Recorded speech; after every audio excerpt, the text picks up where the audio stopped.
اعوذ باللہ من الشیطان الرجیم بسم اللہ الرحمن الرحیم الطلاق مرتان فامساک بمعروف او تسریح باحسان صدق اللہ العظیم۔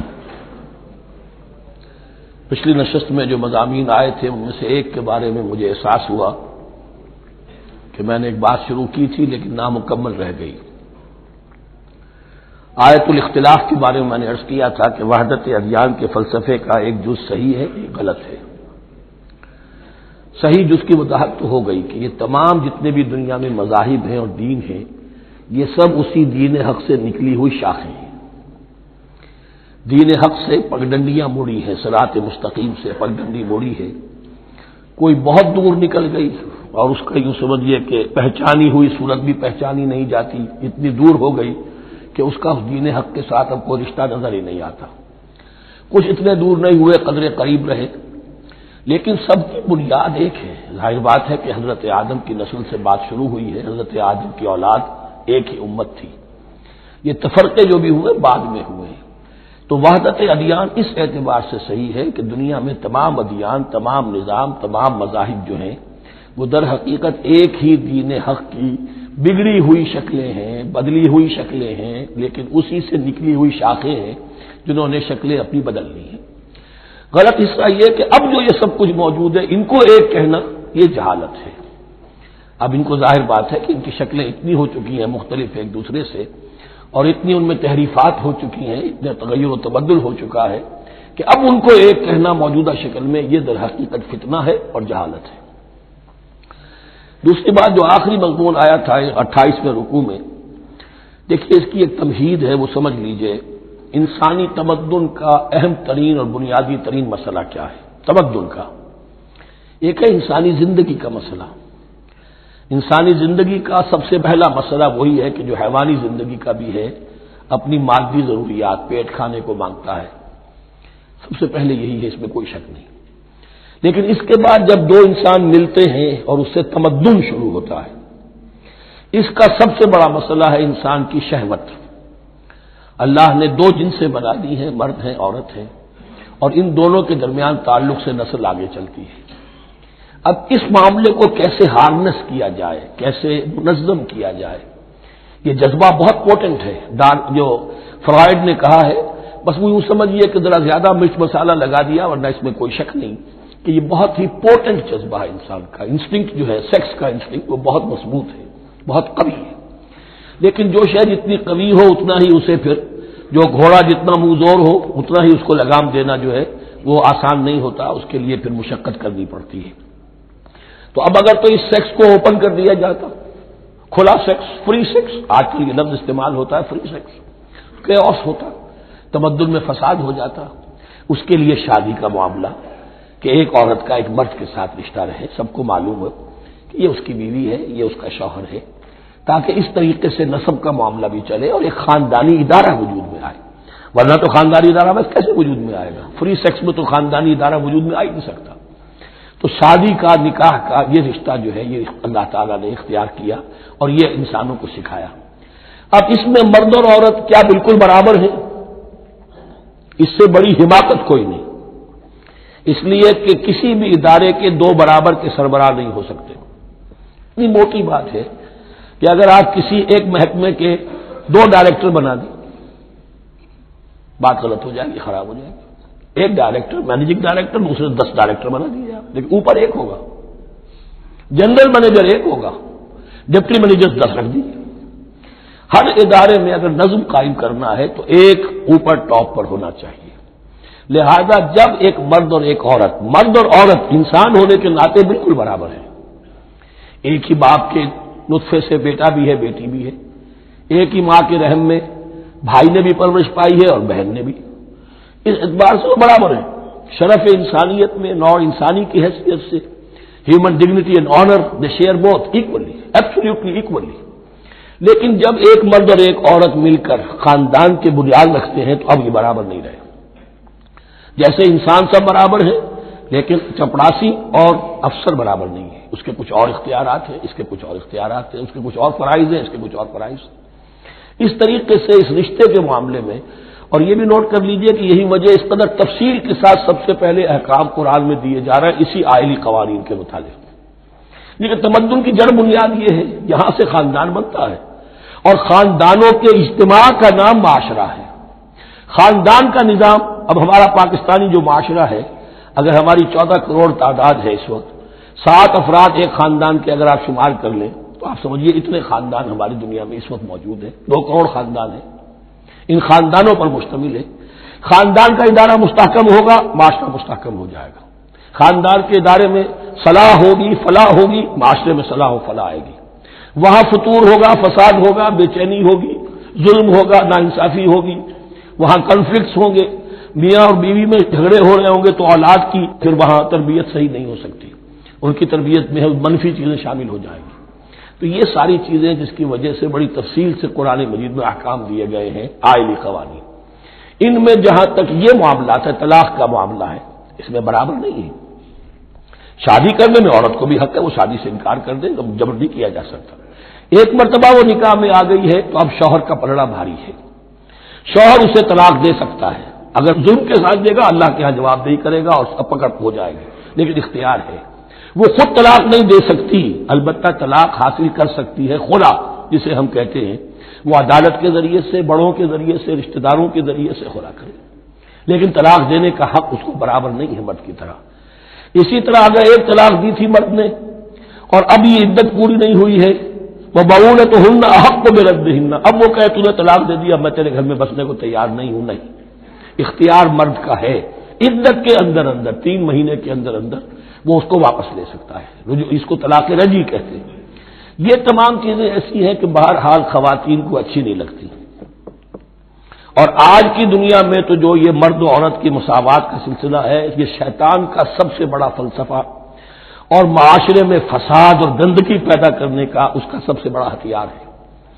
اور اب جو کچھ رہی صحیح اقدار ہماری ایشیا کے ممالک جو ہیں، زیادہ تر مسلمان ممالک ہیں، ان میں خاندانی نظام کی جو بچی کھچی شکل رہ گئی ہے اس کو برباد کرنے کے لیے یہ قاہرہ کانفرنس اور بیجنگ کانفرنس، اس ایشیا کا گھیراؤ دونوں طرف سے، مشرق سے اور مغرب سے، کہ عورت کو آزاد کرو، عورت کو اٹھاؤ، ایمینسیپیشن کے نام پر، آزادی کے نام پر، اور مردوں عورت کی مساوات کے نام پر، تاکہ خاندانی نظام ٹوٹ کر رہ جائے جیسے کہ ان کے ہاں ٹوٹ چکا ہے. خاندانی نظام نے، یہ کلنٹن صاحب نے کہا تھا اپنے سال 9 کے میسج میں کہ عنقریب ہماری قوم، امریکن نیشن، بہت جلد اس کی اکثریت حرامزادوں پر مشتمل ہوگی، born out of wedlock, وہ کسی شادی کے نکاح کے نتیجے میں کوئی وجود میں نہیں آئے، زنا کے نتیجے میں وجود آئی بھی قوم ہوگی. 1 پیرنٹ فیملی رہ گئی ہے، ماں ہی باپ ہے اور وہی ماں ہے، اور وہ دونوں وہ جانتے ہی نہیں. اب وہاں بڑی ایک مہم اٹھ رہی ہے کہ ہر انسان کا حق ہے کہ اسے معلوم ہو کہ میرا باپ کون ہے. وہاں تو بہت سے لوگ پتہ ہی باپ کون ہے میرا، کیا پتہ. یہ تباہی ہے جو اس معاشرے پر آ چکی ہے، اور ہمارے ہاں بھی لوگ اسی معاشرے کی نقالی پر چل رہے ہیں. اور یہ نظریہ مساوات مرد و زن جو ہے یہ بہت ہی یوں سمجھیے کہ تابناک اور بہت اچھے الفاظ کے ساتھ سامنے آ رہا ہے. البتہ اس کا دوسرا رخ بھی ہے.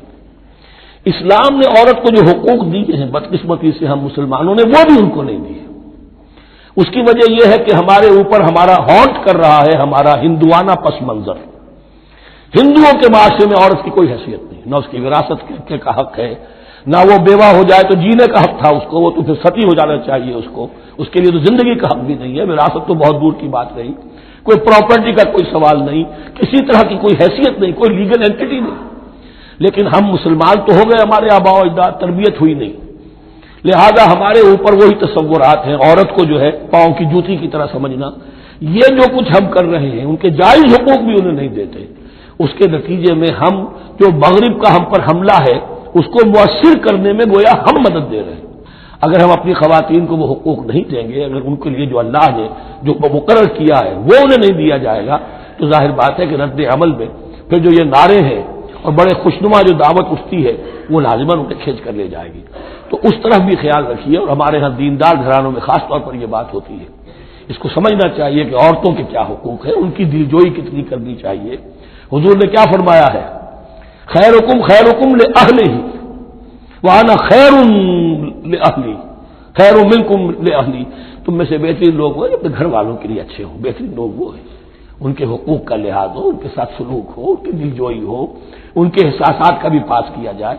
البتہ جہاں شریعت کا اور دین کا معاملہ آ جائے، نتھنگ ڈوئنگ، سیدھی سیدھی بات، یہ تلوار کی طرح آپ ننگے ہو جائیں اس وقت کہ یہ معاملہ دین کا ہے، اس میں میں تمہاری کوئی رعایت نہیں کر سکتا۔ ہاں میرے معاملات کے اندر جو بھی تم چاہو میں نرمی کروں گا، یہ ہو سکتا ہے۔ بس اس کو ذہن میں رکھیے، یہ کڑوی گولی ہے۔ وَلَهُنَّ مِثْلُ الَّذِي عَلَيْهِنَّ بِالْمَعْرُوفِ وَلِلرِّجَالِ عَلَيْهِنَّ دَرَجَةٌ۔ اب درمیان کے الفاظ کو تو جدید جو ہمارے ہیں دانشور وہ لے لیتے ہیں، اوپر کا نہیں دیکھتے کہ بَعُولَتُهُنَّ أَحَقُّ بِرَدِّهِنَّ، برابری کہاں رہی؟ شادی کرتے ہوئے برابری ہے، عورت کہہ سکتی میں شادی نہیں کرتی، شادی نہیں ہوگی، اس وقت برابری ہے، دونوں کی رضامندی سے شادی ہوگی، یہ برابری ہے۔ لیکن جب ایک مرتبہ بیوی بن گئی اب برابر نہیں ہے۔ اب یہ فلسفہ جا کر پوری طرح بیان ہوگا سورہ نساء میں، اور رجال قوامون علی النساء، یہ بات پھر وہاں آئے گی۔ اس کی تمہید ہے یہ کہ یہ کڑوی گولی ذرا خواتین کی حلق سے اترنی شروع ہو جائے۔ وَبَعُولَتُهُنَّ أَحَقُّ بِرَدِّهِنَّ، اور اسی طریقے سے وَلِلرِّجَالِ عَلَيْهِنَّ دَرَجَةٌ۔ البتہ اللہ نے جو ذمہ داریاں عورت کے حوالے کی ہیں، جس طرح کے اس کے فرائض ہیں ویسے ہی اس کے حقوق بھی ہیں، یہ ہے جو بات کہی جا رہی لہن مثل الذی علیہن بالمعروف۔ اور یہ دنیا کا وہ اصول ہے کہ responsibilities and privileges they go together. کہیں آپ کا اگر ذمہ داری زیادہ تو حقوق اور اختیارات بھی زیادہ ہوں گے، ذمہ داری بہت ڈال دی، حقوق و اختیارات اتنے ہیں نہیں، آپ ذمہ داری ادا نہیں کر سکتے۔ جہاں ذمہ داری کم ہوگی وہاں حقوق و اختیارات بھی کم ہوں گے، یہ دونوں چیزیں پروپورشنیٹ چلتی ہیں۔ اب چلیے آگے، مجھے اندیشہ ہے کہ میں نے خاصا وقت اس میں لگا دیا۔ الطلاق مرتان، طلاق 2 مرتبہ ہے، یعنی ایک شوہر کو 2 مرتبہ طلاق دے کر اور رجوع کر لینے کا حق ہے۔ ایک دفعہ طلاق دی اور عدت کے اندر رجوع کر لیا، ٹھیک ہے، پھر طلاق دی اور عدت کے اندر رجوع کر لیا، ٹھیک ہے، تیسری مرتبہ طلاق دی اب رجوع نہیں کر سکتا۔ الطلاق مرتان 2 مرتبہ ہو سکتا ہے۔ فَإِمْسَاكٌ بِمَعْرُوفٍ أَوْ تَسْرِيحٌ بِإِحْسَانٍ، اب اس کے بعد فیصلہ کرو، یا تو روکو اس کو اپنے گھر میں تو وہ بھی نیکی کے ساتھ، بھلائی کے ساتھ، تنگ کرنے کے لیے نہیں، پریشان کرنے کے لیے نہیں، اور تسریح بِإِحْسَان، یا رخصت کر دینا ہے اچھے بھلے طریقے سے، بھلے مانسوں کی طرح خوبصورتی کے ساتھ، روکو تو بھلائی کے لیے، اور اگر رخصت کرنا ہے تو خوبصورت انداز میں۔ وَلَا يَحِلُّ لَكُمْ أَن تَأْخُذُوا مِمَّا آتَيْتُمُوهُنَّ شَيْئًا، اور تمہارے لیے ہرگز جائز نہیں ہے کہ جو کچھ تم نے انہیں دیا تھا اس میں سے کچھ بھی واپس لو، جو بھی تم نے انہیں مہر دیا تھا اس میں سے کچھ واپس نہیں لے سکتے جب تم طلاق دے رہے ہو۔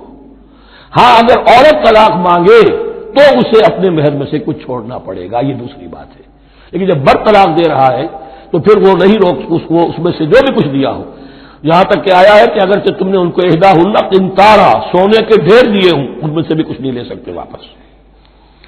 وَلَا يَحِلُّ لَكُمْ أَن تَأْخُذُوا مِمَّا آتَيْتُمُوهُنَّ شَيْئًا إِلَّا أَن يَخَافَا أَن لَّا يُقِيمَا حُدُودَ اللَّهِ، البتہ اگر وہ دونوں یہ سمجھیں کہ ہم حدود اللہ کو قائم نہیں رکھ سکیں گے۔ مراد کیا ہے کہ فیملی لائف کے ضمن میں جو اللہ نے احکام دیے ہیں، جو آداب ہیں، جو ان کے مقاصد ہیں، وہ ہمارے مابین اتنی موافقت مزاجی نہیں ہے کہ ہم ساتھ چل سکیں۔ ایک عورت اگر یہ محسوس کرتی ہے فَإِنْ خِفْتُمْ أَلَّا يُقِيمَا حُدُودَ اللَّهِ فَلَا جُنَاحَ عَلَيْهِمَا فِيمَا افْتَدَتْ بِهِ، پھر اگر اس کا یہ خیال ہے کہ یہ نہیں رکھ سکیں گے تو پھر کوئی حرج نہیں ہے ان دونوں پر کہ جو کچھ دے دلا کر عورت فدیے میں اپنے آپ کو چھڑا لے، یعنی کہہ کہ ٹھیک ہے تم نے مجھے 10 لاکھ مہر دیا تھا، میں 5 لاکھ تمہیں واپس کرتی ہوں، یا تم نے 10 لاکھ کا میرا مہر رکھا تھا، میں کھلا مانگ رہی ہوں، میں صرف 5 لاکھ کا تم سے تقاضا کرتی ہوں، اسے اپنے مہر میں سے کچھ چھوڑنا ہوگا، یہ فدیہ ہے۔ تلک حدود اللہ فلا تعتدوها، یہ اللہ کے حدود ہیں، ان سے تجاوز مت کرو۔ دیکھیے روزے وغیرہ کے ضمن میں فلا تقربوها، اور یہاں فلا تعتدوها، اس لیے کہ یہاں بڑے دھڑلے سے آدمی جو ہے وہ ان حدود کو پامال کر جاتے ہیں، قانون یہی رہ جاتا ہے، روح اس کی ختم ہو جاتی ہے۔ وَمَن يَتَعَدَّ حُدُودَ اللَّهِ فَأُولَٰئِكَ هُمُ الظَّالِمُونَ، اور جو اللہ کے حدود سے تجاوز کرتے ہیں وہی ظالم لوگ ہیں۔ فَإِن طَلَّقَهَا، اب اگر تیسری مرتبہ طلاق دے دی، الطلاق مرتان تو ہو چکا، اس کے بارے میں سارے احکام آ گئے، لیکن اب اگر دے دی مراد ہے تیسری مرتبہ، فَإِن طَلَّقَهَا فَلَا تَحِلُّ لَهُ مِن بَعْدِ حَتَّىٰ تَنكِحَ زَوْجًا غَيْرَهُ، تو اب وہ اس کے لیے جائز نہیں ہوگی جب تک کہ وہ عورت کسی اور شوہر سے شادی نہ کرے، اس کو حلالہ کہتے ہیں۔ لیکن یہ حلالہ کروانا یا کرنا اور کسی کے ساتھ یہ معاہدہ کرنا تم شادی کر لو پھر طلاق دے دینا، اس پر لعنت فرمائی ہے، حضور نے لعنت فرمائی ہے۔ اور ہمارے ہاں علم میں آتی ہے، یہ بات سننے میں آتی ہے کہ بہت سے علماء نے اس کو دھندا بنا رکھا ہے۔ حلالہ مولوی مشہور ہیں مختلف شہروں کے اندر، فَإِن طَلَّقَهَا فَلَا تَحِلُّ لَهُ مِن بَعْدُ حَتَّىٰ تَنكِحَ زَوْجًا غَيْرَهُ فَإِن طَلَّقَهَا، پھر اگر وہ بھی دوسری شادی کی دوسری جگہ پر، اس عورت نے اس شوہر سے بھی نہیں بنی، اس نے بھی طلاق دے دی، فَلَا جُنَاحَ عَلَيْهِمَا أَن يَتَرَاجَعَا، تو اب کوئی گناہ نہیں ہوگا ان دونوں پر کہ وہ رجوع کر لے، پہلے سابق شوہر سے شادی کر لے۔ یعنی عورت کو شاید عقل آ گئی ہو، کوئی اسی کی زیادتی تھی کہ پہلے شوہر کے ہاں بس نہیں سکی، اب دوسری مرتبہ کا تجربہ ہو گیا تو اس کے کان ہو گیا کہ کوئی غلطی میری ہی ہے، اب شاید دوبارہ وہ اپنے شوہر کی طرف، سابقہ شوہر کی طرف رجوع کرنا چاہے تو اس کی اجازت ہے۔ ان ظنا یقیما حدود اللہ، اگر ان کو یہ یقین ہو کہ وہ اللہ کے حدود کی پاسداری کر سکیں گے، اللہ کے حدود جو ہے احکام شریعت، ان کو بہرحال مد نظر رکھنا ہے اور فائق رکھنا ہے۔ وَتِلْكَ حُدُودُ اللَّهِ يُبَيِّنُهَا لِقَوْمٍ يَعْلَمُونَ، اور یہ وہ حدود ہیں اللہ کے جن کو وہ واضح کر رہا ہے، کھول کھول کر بیان کر رہا ہے ان لوگوں کے لیے کہ جو علم حاصل کرنا چاہیں۔ ترجمہ یہ ہوتا ہے عام طور پر جنہیں علم حاصل ہے، اصل میں کسی وقت فعل کو طلب فعل کے معنی میں استعمال کیا جاتا ہے عربی زبان میں، یعلمون جو جاننا چاہیں، جن کے اندر طلب ہے علم کی۔ وَإِذَا طَلَّقْتُمُ النِّسَاءَ فَبَلَغْنَ أَجَلَهُنَّ، تو جب تم لوگ اپنی بیویوں کو طلاق دو اور پھر وہ اپنی عدت پوری کر لیں، فَأَمْسِكُوهُنَّ بِمَعْرُوفٍ أَوْ سَرِّحُوهُنَّ بِمَعْرُوفٍ، تو اب چاہو تو روکو انہیں لیکن معروف طریقے سے، اور چاہو تو انہیں رخصت کر دو وہ بھی اچھے طریقے پر۔ وَلَا تُمْسِكُوهُنَّ ضِرَارًا لِتَعْتَدُوا، اور دیکھو ایسا نہ کرو کہ تم روکو انہیں تنگ کرنے کے لیے۔ اچھا ذرا اس کی میں اور خبر لوں گا رجوع کر کے، ذرا اگر تو طلاق ہو گئی تو آزاد ہو جائے گی، غصہ اتنا چڑھا ہوا ہے کہ ابھی وہ غصہ ٹھنڈا نہیں ہوا ہے، رجوع کر رہا ہے اس لیے کہ اسے اور پریشان کرو، اسے اور تکلیفیں پہنچاؤ۔ تو اب یہ کیا ہوا، قانون تو اجازت دے رہا ہے لیکن تم نے قانون کا مذاق اڑایا، تم نے اللہ کی دی ہوئی اس اجازت کا ناجائز استعمال کیا۔ ہاں اگر بسانے کا واقعی ارادہ ہو گیا ہے تو ضرور تم رجوع کر لو، رجوع کا حق تمہیں ہے، لیکن اگر یہ نہیں ہے، پریشان کرنا ہے، فلا تمسکوہن ولا تمسکوہن ضرارا لتعتدوا، ضدہ ان پر زیادتی کرنے کے لیے، ستانے کے لیے۔ ومن یفعل ذلک فقد ظلم نفسہ، اور جو کوئی بھی یہ کام کرے گا اس نے اپنی جان پر ظلم ڈھایا۔ ولا تتخذوا آیات اللہ ہزوا، اور دیکھو اللہ کی آیات کو مذاق اور کھیل نہ بنا لو، ٹھٹھا نہ بنا لو۔ یہ اچھی طرح جان لیجیے، law is law and there can be law which has no flaw, flawless law is impossible. اس لیے تقوی، اللہ کا خوف ہر جگہ پر بار بار، ورنہ تم اللہ کی شریعت کا تماشا بنا دو گے، ٹھٹھا بنا دو۔ ولا تتخذوا آیات اللہ ہزوا واذکروا نعمت اللہ علیکم، اور یاد کرو، ذکر کرو، شعور کرو اللہ کے انعامات کا جو تم پر ہوئے ہیں۔ وما انزل علیکم من الکتاب والحکمت، اور جو اس نے نازل فرما دی ہے تم پر اپنی کتاب، اپنی شریعت اور حکمت، یعظکم بہ، اس کے ذریعے سے تمہیں نصیحت کر رہا ہے، سیدھا راستہ بتا رہا ہے۔ واتقوا اللہ، اللہ کا تقوی اختیار کرو۔ واعلموا ان اللہ بکل شیء علیم، اور جان لو کہ اللہ تعالیٰ کو ہر چیز کا حقیقی علم حاصل ہے۔ وَإِذَا طَلَّقْتُمُ النِّسَاءَ فَبَلَغْنَ أَجَلَهُنَّ فَلَا تَعْضُلُوهُنَّ أَن يَنكِحْنَ أَزْوَاجَهُنَّ إِذَا تَرَاضَوْا بَيْنَهُم بِالْمَعْرُوفِ، اور جب تم اپنی عورتوں کو طلاق دے دو پھر وہ اپنی عدت پوری کر لیں تو مت آڑے آؤ اس میں کہ وہ عورتیں پھر نکاح کر لیں اپنے سابق ازواج سے، اذا تراضوا بینہم بالمعروف، جبکہ وہ آپس میں رضامند ہو جائیں بھلے طریقے پر۔ یعنی اگر طلاق مغلظ نہیں ہے، دیکھیے ایک طلاق ہوتی ہے بائن، پہلی طلاق دوسری طلاق، یہ جب تک عدت ختم نہیں ہوئی طلاق رجعی کہلاتی ہے، جس کے دوران شوہر کو رجوع کرنے کا حق ہے۔ عدت پوری ہو گئی، اب یہ بائن ہو گئی، اب شوہر اور بیوی کا جو رشتہ ہے ٹوٹ گیا۔ اب اگر نکاح ہوگا تو دوبارہ ہوگا، اس میں عورت کی مرضی کو دخل ہے۔ عدت کے اندر عورت کی مرضی کو دخل نہیں ہے، لیکن عدت کے بعد اب عورت کو اختیار ہے، اب تو نکاح ثانی ہوگا، سوائے طلاق مغلظ کے۔ تیسری طلاق اگر ہو گئی ہے تو پھر جب تک اس کا نکاح کسی اور سے نہ ہو جائے، وہ بھی طلاق دے دے، تو ان کے درمیان نکاح نہیں ہو سکتا۔ گویا کہ یہ دو طلاقوں کے بعد اگر پھر یہ لوگ جبکہ طلاق بائن ہو چکی ہو، وہی عورت وہی مرد پھر نکاح کرنا چاہیں تو اب تم آڑے مت آؤ۔ ہوتا کیا ہے، عورت کے بھائی ہیں، اب انہیں غصہ چڑھا ہوا، اس بدماش نے یہ کچھ کیا تھا، اس نے تمہیں ایسے ایسے ستایا تھا، اس نے یہ کیا تھا، اب تمہیں ہم شادی نہیں کرنے دیں گے اس کے ساتھ، نہیں، یہ کام تمہارا نہیں ہے۔ اگر وہ اذا تراضوا بینہم، اگر وہ باہم راضی ہو جائیں تو تم اب ان کے آڑے مت آؤ، بالمعروف، ذالک یوعظ بہ من کان منکم یؤمن باللہ والیوم الآخر، یہ وہ چیزیں ہیں جن کی نصیحت کی جا رہی ہے تم میں سے ان کو جو واقعتاً ایمان رکھتے ہو اللہ پر اور یوم آخر پر۔ ان کے اندر ایمان ہی نہیں ہے، ان کے لیے یہ سارا جو ہے بحث کے آگے بین بجائے جاؤ کیا حاصل ہے، وہ تو پھر اس کو کوئی فائدہ نہیں پہنچے گا۔ ذالک یوعظ بہ من کان منکم یؤمن باللہ والیوم الآخر ذالکم ازکی لکم واطہر، یہ طریقے جو ہیں تمہارے لیے زیادہ پاک ہیں، زیادہ عمدہ ہیں۔ واللہ یعلم وانتم لا تعلمون، اللہ جانتا ہے تم نہیں جانتے۔ اپنی عقل کو مقدم نہ رکھو، یہ اللہ کا علم ہے، اسی نے عورت کو بنایا، اسی نے مرد کو بنایا، اسے مرد بھی عزیز ہے، عورت بھی عزیز ہے۔ الخلق عیال اللہ، حضور نے فرمایا تمام مخلوق اللہ کے کنبے کے مانند ہے۔ اللہ کو تو اپنا ہر انسان مرد ہو یا عورت ہو محبوب ہے، پسندیدہ ہے، اس کی تخلیق ہے، اس کا شاہکار ہے، لیکن یہ کہ وہ جانتا ہے کہ عورت کے کیا حقوق ہونے چاہیے، مرد کے کیا ہونے چاہیے، لہذا واللہ یعلم وانتم لا تعلمون والوالدات یرضعن اولادہن حولین کاملین، اور والداؤں کے لیے، ماؤں کے لیے ضروری ہے کہ وہ اپنی اولاد کو 2 سال دودھ پلائیں پورا، اور یہ خاص طور پر یہاں تذکرہ ہو رہا ہے جب طلاق کا مسئلہ ہو۔ اب طلاق ہو گئی، شوہر تو علیحدہ ہو گیا، شوہر کہتا ہے بھائی میرا بچہ تو میرا ہے، قانوناً تو اولاد شوہر کی ہوتی ہے، لیکن تم اسے دودھ پلاؤ، تو 2 سال تک وہ عورت انکار نہیں کر سکتی، دودھ پلائے گی۔ لمن اراد ان یتم الرضاعہ، جو شخص چاہے کہ یہ رضاعت پوری کروائے اپنی سابقہ مطلقہ بیوی سے، وعلی المولود لہ رزقہن وکسوتہن بالمعروف، لیکن اس عرصے کے لیے جس کی وہ اولاد ہے یعنی شوہر جو سابق ہے اس کے ذمے ہے اس کا رزق اور اس کا لباس، جسے ہم نان نفقہ کہتے ہیں۔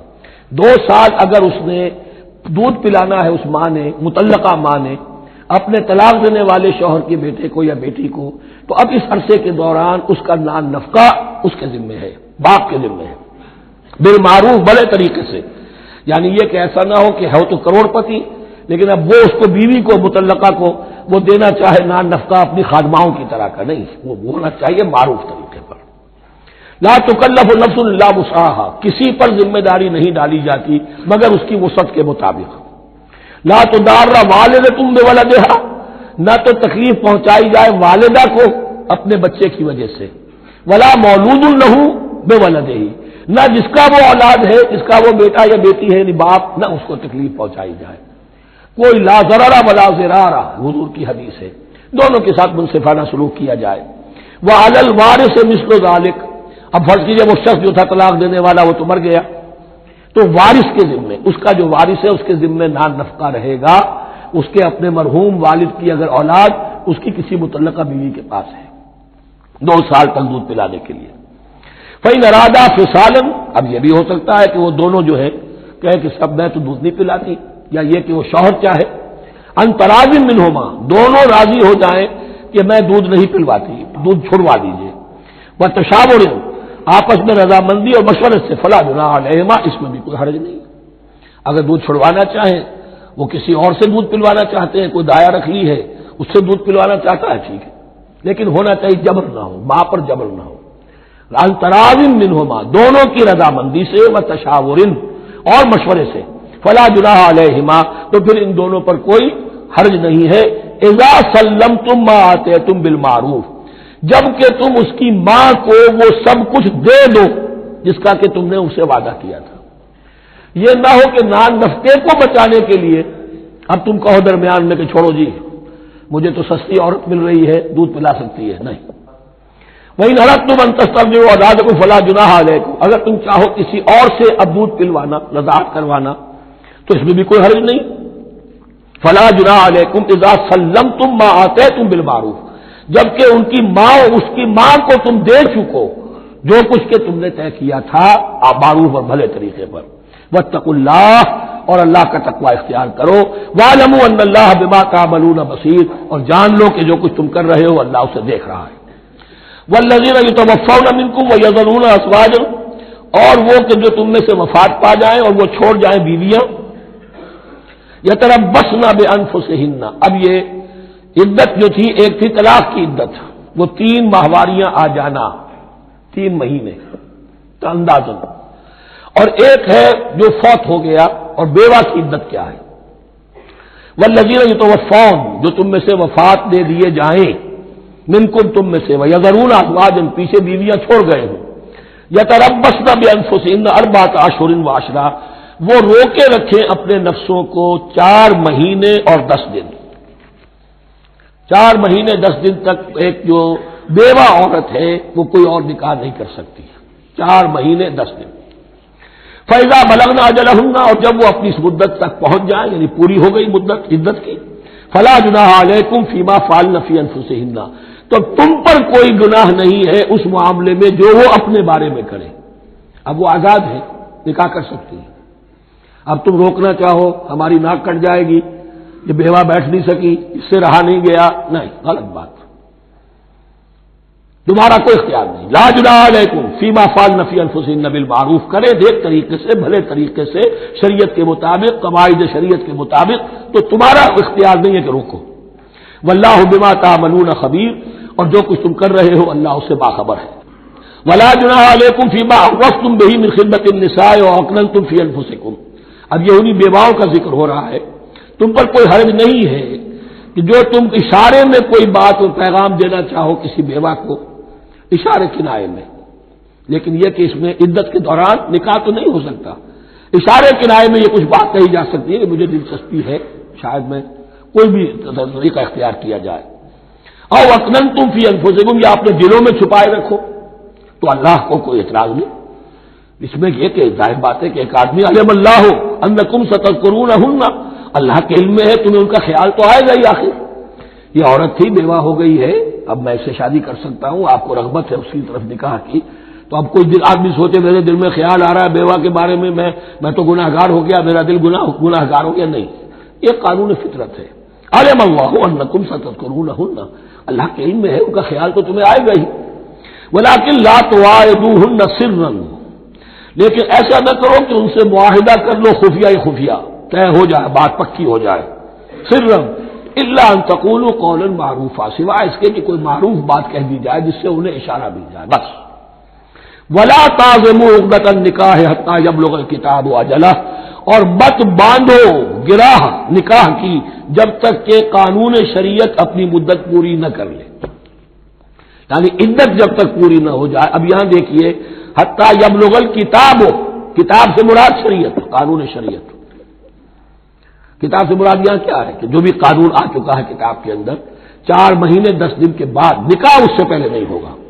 وَاعْلَمُوا أَنَّ اللَّهَ يَعْلَمُ مَا فِي أَنفُسِكُمْ فَاحْذَرُوهُ، اور جان لو کہ اللہ خوب جانتا ہے جو تمہارے دلوں میں ہے، بس اس سے ڈرو، اس کی پکڑ سے بچو۔ وَاعْلَمُوا أَنَّ اللَّهَ غَفُورٌ حَلِيمٌ، اور یہ بھی جان لو اللہ غفور بھی ہے، بخشنے والا بھی ہے، وہ خطا ہو گئی ہے، استغفار کرو، توبہ کرو، اللہ معاف فرمائے گا۔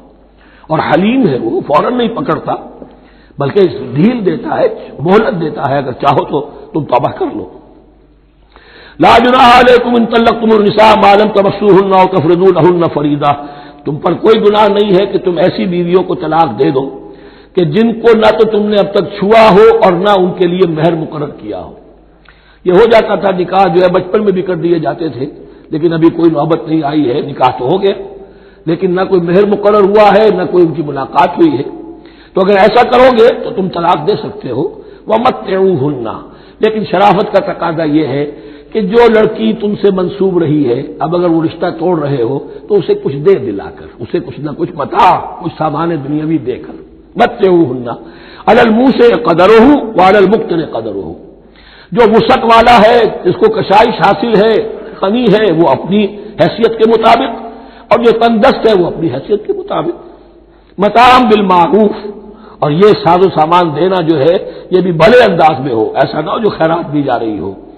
حقاً علی المحسنین، یہ حق ہے محسنین پر، یہ سمجھے کہ ہم پر اللہ تعالیٰ کی طرف سے عائد کردہ یہ ذمہ داری ہے۔ وَإِن طَلَّقْتُمُوهُنَّ مِن قَبْلِ أَن تَمَسُّوهُنَّ وَقَدْ فَرَضْتُمْ لَهُنَّ فَرِيضَةً، اور اگر دوسری شکل یہ ہے کہ تم نے طلاق دی ایسی بیوی کو کہ جس کو تم نے چھوا تو نہیں ہے، لیکن مہر مقرر ہو چکا تھا.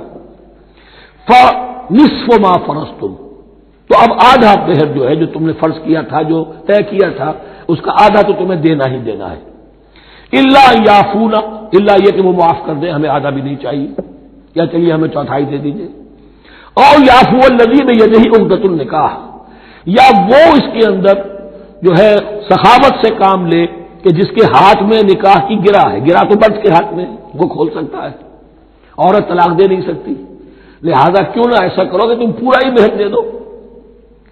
فرمایا وان تعفو، اگر تم درگزر کرو اور زیادہ دو، اقرب للتقوی، یہ تقوی سے قریب تر ہے. ولا تنسوا الفضل بینکم، اپنے مابین احسان کرنا مت بھولو، اور اپنے مابین جو فضیلت اللہ نے تمہیں دی ہے عورتوں پر اس کو مت بھولو. تمہارا پھر ایٹیچیوڈ بھی ایسا ہونا چاہیے کہ تم اپنے بڑے ہونے کے حساب سے ان کے ساتھ نرمی کرو، ان کو زیادہ دو، ان کو جتنا بھی مہر مقرر کیا تھا اس سے بھی زیادہ دے دلا کے رخصت کرو. قانون میں تو صرف مہر ہوگا، البتہ قانون یہی ہے کہ اگر انہیں چھوا نہیں ہے، مقاربت نہیں ہوئی ہے، لیکن یہ کہ مہر مقرر ہو چکا تھا تو آدھا مہر تو لازماً دینا ہے. آدھا بھی یہ چھوڑ سکتی ہے عورت، لیکن تمہارے لیے بہتر ہے کہ تم پورا دو یا اور زیادہ دو. ان اللہ بما تعملون بصیر، یقیناً جو کچھ تم کر رہے ہو اللہ دیکھ رہا ہے. حافظوا علی الصلوات والصلاۃ الوسطی، محافظت کرو پوری طرح، چوکس ہو کر، چوکنے ہو کر تمام نمازوں کی، اور خاص طور پر صلاۃ وسطی کی. یعنی بار بار جو آ رہا ہے جان لو اللہ جانتا ہے، جان لو اللہ دیکھ رہا ہے، جو کچھ تم کر رہے ہو اللہ کی نگاہ میں ہے، جو کچھ تم کر رہے ہو اللہ باخبر ہے. یہ سارا کچھ جو ہے یہ اللہ کی یاد ذہن میں برقرار رکھنے کے لیے تمہیں نماز دی گئی ہے.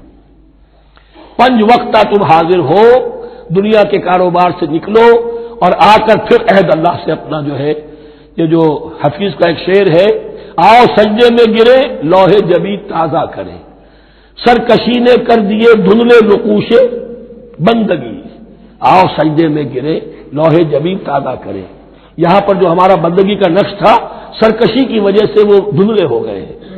سرکشی نے کر دیے دھندلے نقوش بندگی، آؤ سجدے میں گرے لوح جبین تازہ کریں، کہ پھر اس پر اللہ تعالیٰ کے ساتھ جو عہد کیا ہے ایاک نعبد و ایاک نستعین اسے پھر تازہ کریں.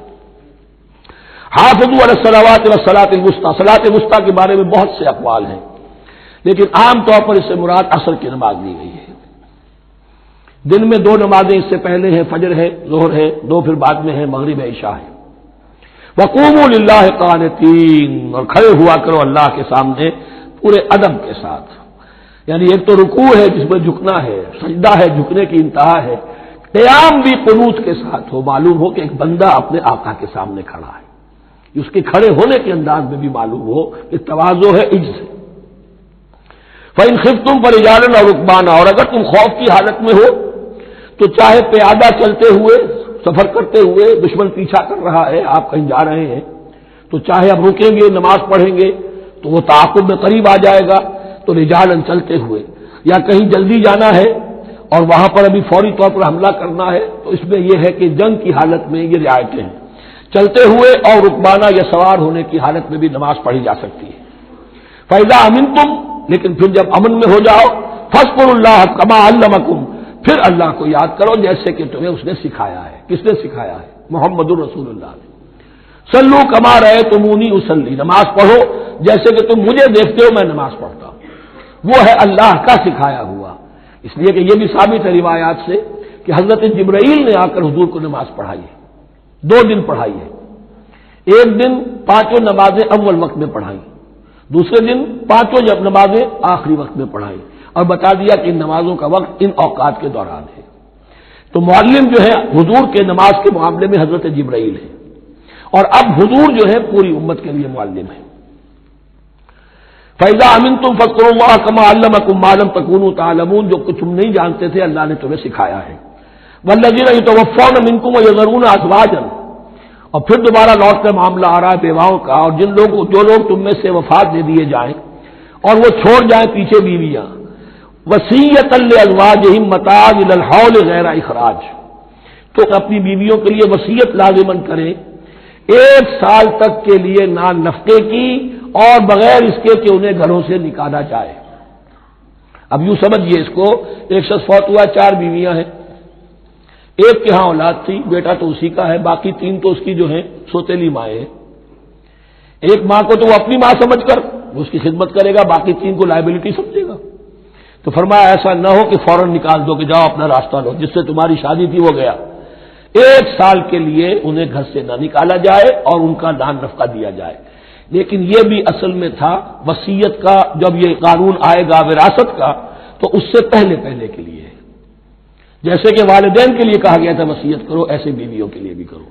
جب ان کا حق آ گیا، اس لیے کہ شوہر مر گیا ہے تو بیوی کا حق ہے اس کی وراثت میں، بیوی مر گئی ہے شوہر کا حق ہے اس کی وراثت میں، تو وہ تو وراثت کے اندر حق معین ہو گیا، تو اب یہ وصیت کی ضرورت نہیں۔ اور اسی طرح 1 سال کا نفقہ نہیں ہے، اب نفقہ جو ہے وہ صرف عدت کے دوران کا ہے، جو ہم اس سے پہلے پڑھ چکے ہیں۔ فَإِنْ خَرَجْنَا فَلَا جُنَاحَ عَلَيْكُمْ فِيمَا فَعَلْنَ فِي أَنفُسِهِنَّ، لیکن اگر وہ خود نکل جائے، ظاہر بات ہے کہ عدت ہوتی 4 مہینے 10 دن، اب تم سال بھر روکو گے تو نہیں ان کو، اگر وہ شادی کر کے کہیں اور جا کے بسنا چاہے تو تم پر کوئی الزام نہیں آئے گا، جو کچھ وہ کرتی ہیں اپنی جانوں کے بارے میں معروف ہو، بھلے طریقے پر، معروف طریقے پر۔ واللہ عزیز الحکیم، اور یقیناً اللہ تعالیٰ زبردست ہے، حکمت والا۔ وللمطلقات متاع بالمعروف، اسی طرح مطلقات کے لیے بھی ساز و سامان زندگی کی ضروریات ہے معروف طریقے پر، حقاً علی المتقین، لیکن یہ ہے عدت کے وقت تک کے لیے۔ اسی معاملے میں شاہبانو کیس میں ایک جو فیصلہ دیا تھا، یہ کلکتہ ہائی کورٹ نے، اس پر پھر ہندوستان میں ایجیٹیشن ہوا۔ اس نے یہ فیصلہ دیا تھا کہ کوئی مسلمان اپنی بیوی کو طلاق دے دے تو اب وہ بیوی اگر تو دوسری شادی کر لے تب تو بات دوسری ہے، ورنہ جب تک زندہ رہے گی اس طلاق دینے والے پر اس کا نان نفقہ جو ہے رہے گا پوری زندگی تک۔ اس پر مسلمانوں نے کہا، بھارت کے مسلمانوں نے، یہ ہماری شریعت میں دخل اندازی ہے، شریعت نے صرف عدت تک کا حق رکھا ہے مطلقہ کے لیے، تم ساری زندگی کہاں سے لا رہے ہو؟ پھر وہ فساد ہوا، پھر بہت سے لوگوں نے جانیں دی، پھر جو ہے ایجیٹیشن ہوا، لیکن پھر راجیو گاندھی کو گھٹنے ٹیکنے پڑے اور پھر قانون بنا دیا گیا بھارت میں کہ کوئی عدالت ہندوستان کی including supreme court of India مسلمانوں کے آئلی قوانین میں دخل نہیں دے سکتی۔ میں سلام کیا کرتا ہوں مسلمانان بھارت کو، ہمارے ہاں ایک ڈکٹیٹر نے، فوجی ڈکٹیٹر نے آئلی قوانین بنائے جنہیں سنیوں نے، شیعوں نے، اہل حدیث نے، بریلویوں نے، دیوبندیوں نے اور جماعت اسلامی کی ٹاپ کی قیادت سب نے یہ کہا کہ یہ غلط قوانین ہیں، اور وہ آج تک چل رہے ہیں۔ ایک اور ملٹری عامر 11 برس تک یہاں پر لمن الملک اليوم، میرے لیے ہے بادشاہی، میں ہوں مقتدر اعلیٰ، مقتدر قادر مطلق، یہ کہتا ہوا چلا گیا اور اس قوانین کو جو کا تو برقرار رکھا ہے۔ اسی پر بھی میں نے شورا سے استعفیٰ دیا تھا ان کے، لیکن مسلمانوں نے وہاں پر یہ بات بھی نہیں ہونے دی کہ جب قرآن شریعت کا حکم جو ہے وہ یہ ہے کہ مطلقہ کو عدت تک کے لیے دان نفقہ ہے تو ساری زندگی کا کوئی معاملہ نہیں۔ کذالک یبین اللہ لکم آیاتہ لعلکم تعقلون، اسی طرح اللہ تعالیٰ تمہارے لیے اپنی آیات کو واضح کر رہا ہے تاکہ تم عقل سے کام لو اور سمجھو۔ اب جو 2 رکوع اگلے آ رہے ہیں یہ بڑے اہم ہیں اس اعتبار سے کہ یہ تاریخ بنی اسرائیل کا غزوہ بدر ہے جس کا تذکرہ ہوگا۔ میں ایک بات آپ کو بنی اسرائیل کی تاریخ کی بتا چکا ہوں کہ جب حضرت موسیٰ کے انتقال کے بعد یوشع ابن نون کی سرکردگی میں انہوں نے جہاد کیا، قتال کیا تو فلسطین فتح ہو گیا، لیکن انہوں نے چھوٹی چھوٹی حکومتیں 12 بنا لی اور آپس میں لڑتے بھی رہے۔ لیکن 300 برس کے بعد پھر صورتحال پیدا ہوئی، وہ واقعہ ہوگا جو اب سامنے آ رہا ہے کہ جب ان کے اوپر دنیا تنگ ہو گئی، آس پاس کے جو کافر اور مشرک لوگ تھے انہوں نے انہیں دبا لیا، بہت سو کو ان کے گھروں سے، ان کے ملکوں سے نکال دیا، تو پھر تنگ آ کر انہوں نے کہا اس وقت کے نبی سے کہ ہمارے لیے کوئی بادشاہ بنا دیجئے، سپہ سالار بنا دیجئے، اب اللہ کی راہ میں جنگ کریں گے۔ تو وہ جو جنگ ہوئی ہے طالوت اور جالوت کی، اس جنگ کے بعد سے خلافت راشدہ شروع ہوئی ہے دور بنی اسرائیل کی۔ گویا کہ خلافت راشدہ دور بنی اسرائیل کی 300 برس بعد آئی ہے ان کے رسول کے انتقال کے، جبکہ خلافت راشدہ اس امت مسلمہ کی متصل ہے رسول اللہ صلی اللہ علیہ وسلم کے زمانے کے ساتھ، اس لیے کہ صحابہ نے جانیں دی، خون دیا، قربانیاں دی، اور اس کے نتیجے میں حضور کی زندگی ہی میں دین غالب ہو گیا، اسلامی ریاست قائم ہو گئی۔ تو ظاہر بات ہے اس کے بعد آپ کے انتقال کے بعد خلافت کا دور شروع ہو گیا، لیکن وہاں یہ سارے سال 300 برس گزرے ہیں، اس کے بعد ان کا دور خلافت آیا ہے، اور اس میں بھی 3 خلافتیں ہیں کہ جو متفق علیہ ہیں، ویسے وہاں تو وہ نبوتیں ہیں، طالوت علیہ السلام، داؤد علیہ السلام اور سلیمان علیہ السلام، چوتھی خلافت پر آ کر تقسیم ہو گئی ہے، جیسے حضرت علی کے زمانے میں چوتھی خلافت میں عالم اسلام جو ہے دارالاسلام منقسم ہو گیا کہ مصر اور شام نے حضرت علی کی خلافت کو تسلیم نہیں کیا۔ اسی طرح حضرت سلیمان کے دو بیٹوں میں پھر ان کی مملکت تقسیم ہو گئی، ایک اسرائیل اور ایک یہودیہ، یہ دو ریاستیں وجود میں آئی، یہودی۔ بہرحال یہ جو واقعہ تھا کہ جس کے بعد خلافت راشدہ شروع ہو رہی ہے، اسلام کا غلبہ شروع ہو رہا ہے حضرت موسیٰ کی تاریخ میں، وہ ہے طالوت اور جالوت کی جنگ، اس کے لیے اب یہاں پر تذکرہ ہو رہا ہے، اور یہ بھی ایک آئینہ دکھایا جا رہا ہے صحابہ کرام کو، اب یہی مرحلہ تمہیں درپیش ہے۔ غزوہ بدر آیا چاہتا ہے، آئینہ، coming events cast their shadows before, تمہیں پہلے سے بتایا جا رہا ہے۔ الم تر الی الذین خرجوا من دیارہم، کیا تم نے غور نہیں کیا ان لوگوں کے حال پر کہ جو نکل گئے اپنے گھروں سے، وہم الوف، جبکہ وہ ہزاروں کی تعداد میں تھے، حذر الموت، موت کے ڈر کی وجہ سے، یعنی جب کفار اور مشرکین نے غلبہ کر لیا ان پر اور بہت سے ملکوں سے یہ بھاگے اپنے ملک چھوڑ کر، فقال لهم اللہ موتوا، تو اللہ نے ان سے کہا کہ مر جاؤ، ثم احیاہم، پھر انہیں زندہ کیا۔ یہاں یہ بھی ہو سکتا ہے مراد کہ فی الواقع یہ عمل ہوا ہو، اور یہ بھی مراد ہو سکتا ہے جیسے قوم مر جاتی ہے لیکن پھر اس کا نشأت ثانیہ ہو جاتی ہے، پھر اللہ نے ان کے اندر ایک جذبہ پیدا کر دیا، یعنی یہاں پر مرنا اور احیا جو ہے وہ مانوی ہو، روحانی ہو، اخلاقی ہو، وہ بالفعل جسدی نہ ہو، لیکن اللہ کے اختیار سے باہر نہیں، اس کی قدرت میں ہے، سب کو مار کر بھی دوبارہ جلا سکتا ہے۔ ان اللہ لذو فضل علی الناس ولکن اکثر الناس لا یشکرون، اور یقیناً اللہ تعالیٰ تو اپنے بندوں پر بڑا فضل کرتا ہے، لیکن اکثر لوگ جو ہے شکر نہیں کرتے، ناقدری کرتے ہیں اللہ کے احسانات کی۔ لیکن اب وہ غزوہ بدر جو ہے ان کا سابقہ امت مسلمہ کا، اس کا حال بیان کرنے سے پہلے مسلمانوں سے گفتگو ہو رہی، اس لیے کہ ہے تو ساری ان کے لیے، ان کی ہدایت کے لیے۔ تاریخ بیان کرنا قرآن کا مقصد نہیں ہے، تاریخ کی کتاب نہیں ہے یہ، تو جو بھی جو پروسیس آف ریولوشن چل رہا تھا، جو جد و جہد تھی، جو تحریک تھی محمد رسول اللہ کی، جس مرحلے میں سے وہ تحریک گزر رہی ہے، اسی مرحلے کی مناسبت سے سابقہ تاریخ سے بھی واقعات لائے جا رہے ہیں، اور اسی کی مناسبت سے وہ جو بھی وقتی احکام ہیں وہ دیے جا رہے ہیں۔ وَقَاتِلُوا فِي سَبِيلِ اللَّهِ وَاعْلَمُوا أَنَّ اللَّهَ سَمِيعٌ عَلِيمٌ، اور جنگ کرو اللہ کے راستے میں اور جان لو اللہ تعالیٰ سب کچھ سننے والا اور جاننے والا ہے۔ مَنْ ذَا الَّذِي يُقْرِضُ اللَّهَ قَرْضًا حَسَنًا فَيُضَاعِفَهُ لَهُ أَضْعَافًا كَثِيرًا، کون ہے وہ شخص کہ جو اللہ کو قرض حسنہ دے؟ یہ انفاق جب کیا جاتا ہے خالص اللہ کے دین کے لیے، تو اللہ کہتا ہے یہ میرے دین میں قرض ہے، دین میرا ہے، تم میرے دین کو غالب کرنا چاہتے ہو، میری حکومت قائم کرنا چاہتے ہو، تو جو کچھ اس میں خرچ کرو گے وہ مجھ پر قرض ہے، قرض حسنہ ہے۔ من ذا الذی یقرض اللہ قرضا حسنا فیضاعفہ لہ، تو اللہ اس کو اس کے لیے بڑھاتا رہے، دگنا کرتا رہے، اضعافا کثیرا، دگنا چوگنا، بہت گنا۔ واللہ یقبض ویبسط، اور اللہ کے اختیار میں کسی چیز کو چھوٹا کر دینا، سکیر دینا اور کھول دینا اور کشائش کر دینا۔ وَإِلَيْهِ تُرْجَعُونَ، اور اسی کی طرف تمہیں لوٹا دیا جائے گا۔ یہاں دیکھیے یہ دونوں چیزیں، جہاد بالنفس اس کی آخری شکل قتال، اور جہاد بالمال اس کے لیے پہلے لفظ آ رہا تھا انفاق، اب قرض حسنہ، اللہ کو قرض حسنہ۔ أَلَمْ تَرَ إِلَى الْمَلَإِ مِن بَنِي إِسْرَائِيلَ مِن بَعْدِ مُوسَىٰ، کیا تم نے غور نہیں کیا موسیٰ کے بعد بنی اسرائیل کے سرداروں پر، ملا من بعد موسیٰ، اذ قالوا لنبی لہم، جبکہ انہوں نے اپنے نبی سے کہا، یہ تو میں آپ کو حدیث سنا چکا ہوں، کوئی وقت ایسا نہیں گزرا حضرت موسیٰ کے بعد کہ نبی کوئی نہ کوئی موجود نہ رہا ہو، حضرت عیسیٰ تک۔ اس زمانے کے جو نبی تھے ان سے انہوں نے کہا لہم ابعث لنا ملکا نقاتل فی سبیل اللہ، ہمارے لیے کوئی بادشاہ مقرر کر دیجئے تاکہ ہم اللہ کی راہ میں قتال کریں، جنگ کریں۔ یہاں بادشاہ سے مراد ہے جو سپہ سالار ہو، نبی ہے تو ظاہر بات ہے کہ نبی کا رتبہ تو بلند رہے گا، لیکن نبی کے تابع ہو کر کوئی شخص کہ جو جنگ کی سپہ سالاری کر سکے اس کو نامزد کر دیجئے۔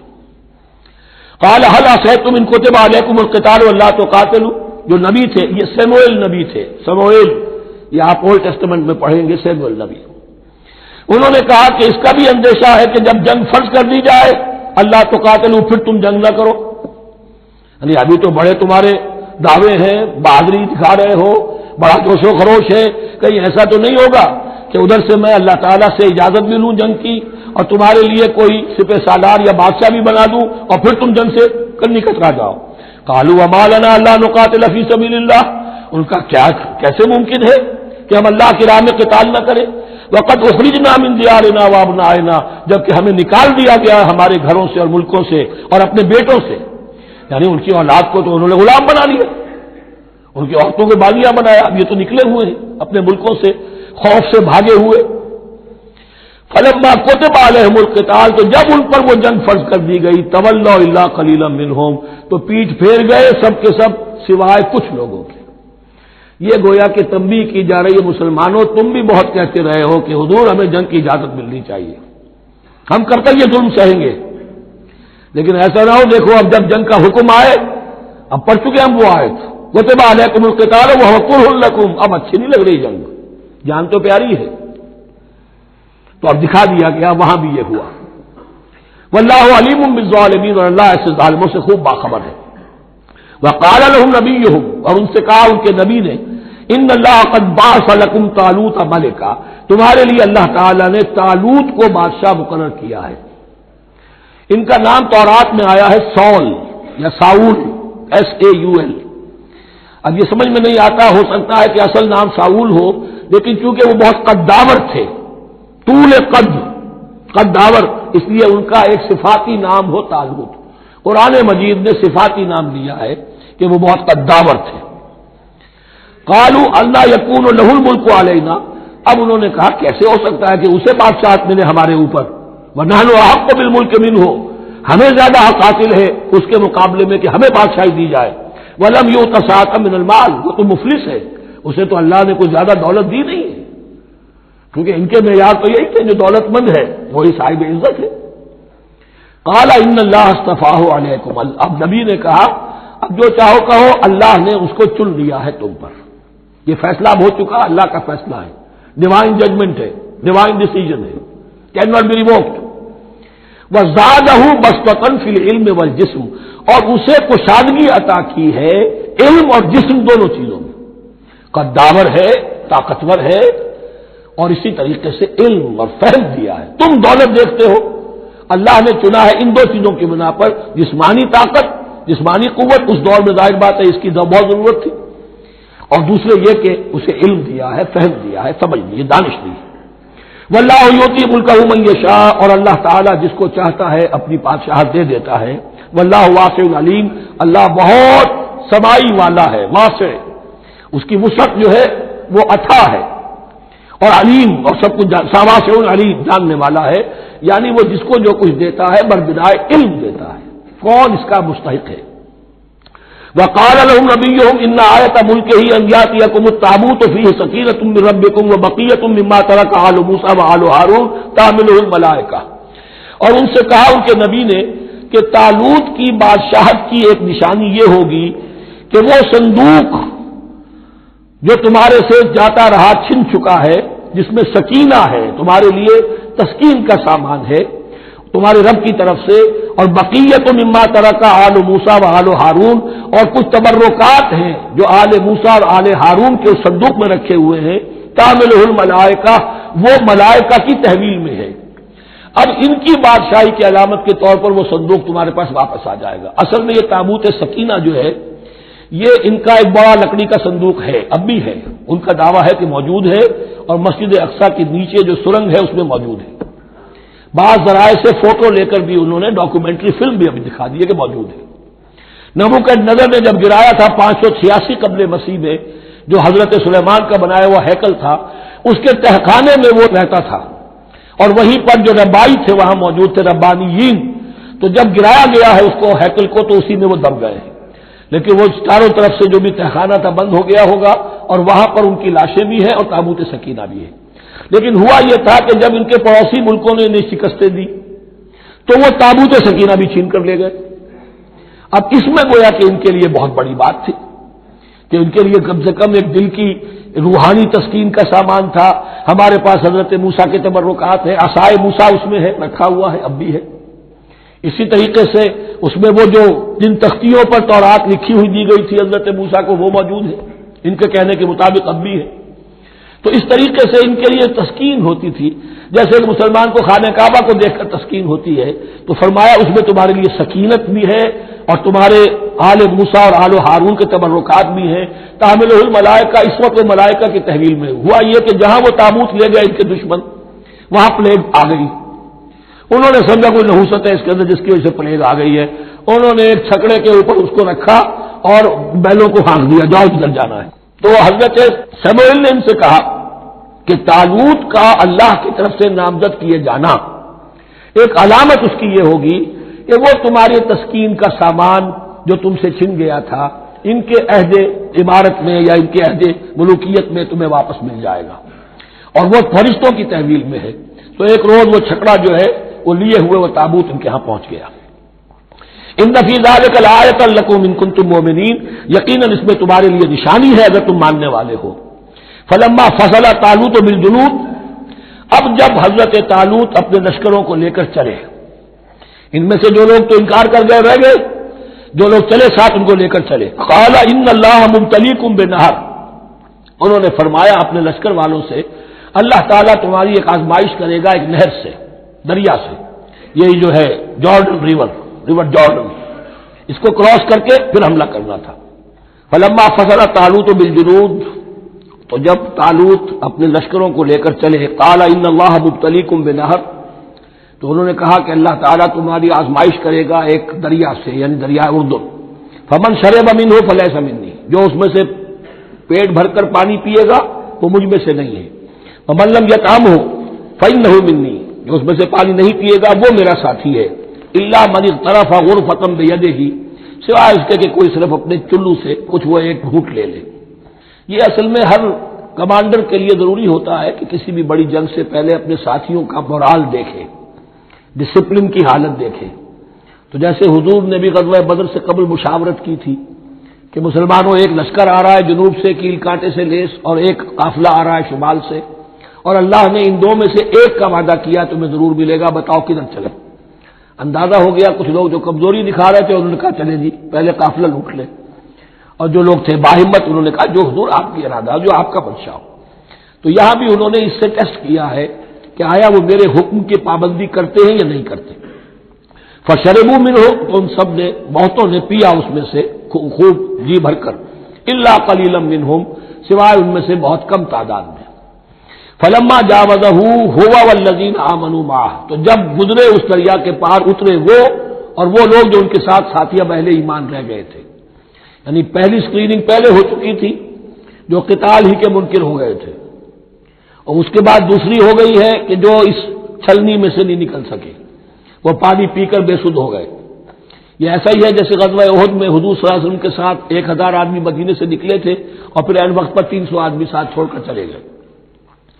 تو جب انہوں نے دریا پار کر لیا انہوں نے اور ان کے ساتھی اہل ایمان نے, قالوا لا طاقت لنا اليوم بجالوت وجنودہ, تو انہوں نے کہا کہ ہمارے اندر تو واقعتاً طاقت نہیں ہے کہ ہم جالوت کا اور اس کے لشکروں کا مقابلہ کر سکیں. یہ گولیت جس کو کہتے ہیں جالوت, یہ بڑا قوی ہیکل انسان تھا, اور اس کا جو زرہ بختر تھا وہ اتنا پورا جسم ڈھکا ہوا کہ سوائے آنکھ کے سوراخ کے اور کچھ نہیں تھا اس میں, جو نظر ہی نہیں آتا تھا. تو اس نے مبارزت کی اور کوئی بھی مقابلے پر نہیں آ رہا تھا. قال الذين يظنون انهم ملاقو الله كم من فئة قليلة غلبت فئة كثيرة باذن الله, تو کہا ان لوگوں نے جو یقین رکھتے تھے کہ اللہ سے ملاقات کرنی ہے. کئی مرتبہ ایسا ہوا ہے, کتنی مرتبہ ایسا ہوا ہے کہ چھوٹی جماعت غالب آ گئی ہے بڑی جماعت پر اللہ کے حکم سے.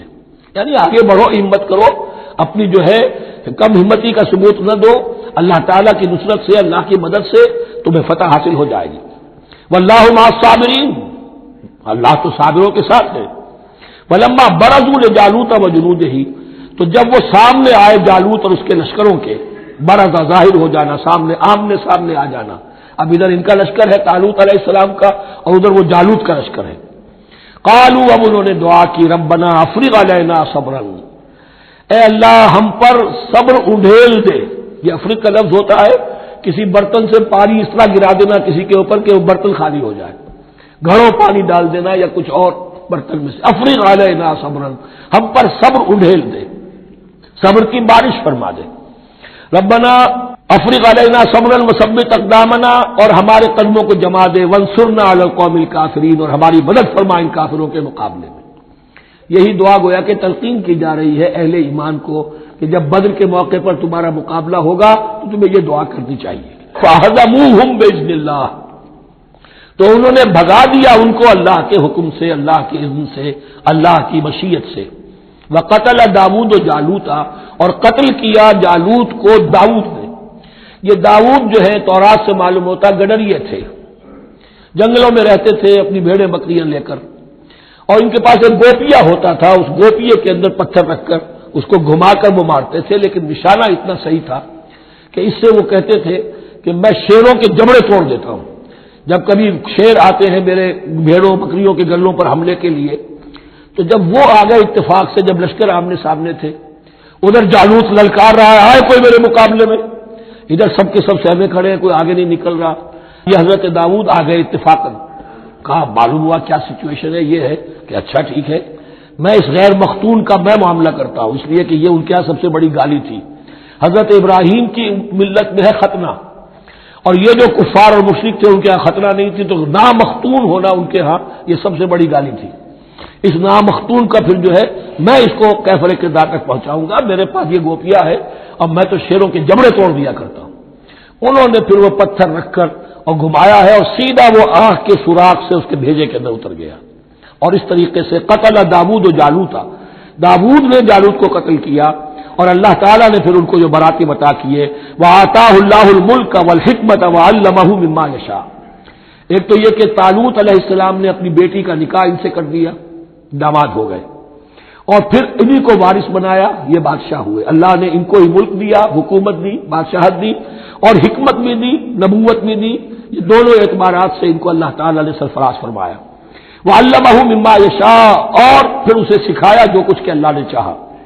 وَلَوْلَا دَفْعُ اللَّهِ النَّاسَ بَعْضَهُم بِبَعْضٍ، اور اگر اس طریقے سے اللہ ایک گروہ کو دوسرے کے ذریعے سے دفع نہ کرتا رہے، زمین میں فساد ہوتا ہے تو اللہ تعالیٰ کو شکل ایسی پیدا کرتا ہے کہ کسی اور گروہ کو سامنے لا کر مفسدوں کا خاتمہ کرتا ہے۔ اگر ایسا نہ ہوتا، وَلَوْلَا دَفْعُ اللَّهِ النَّاسَ بَعْضَهُم بِبَعْضٍ لَفَسَدَتِ الْأَرْضُ، تو زمین میں فساد ہی فساد پھیل گیا ہوتا۔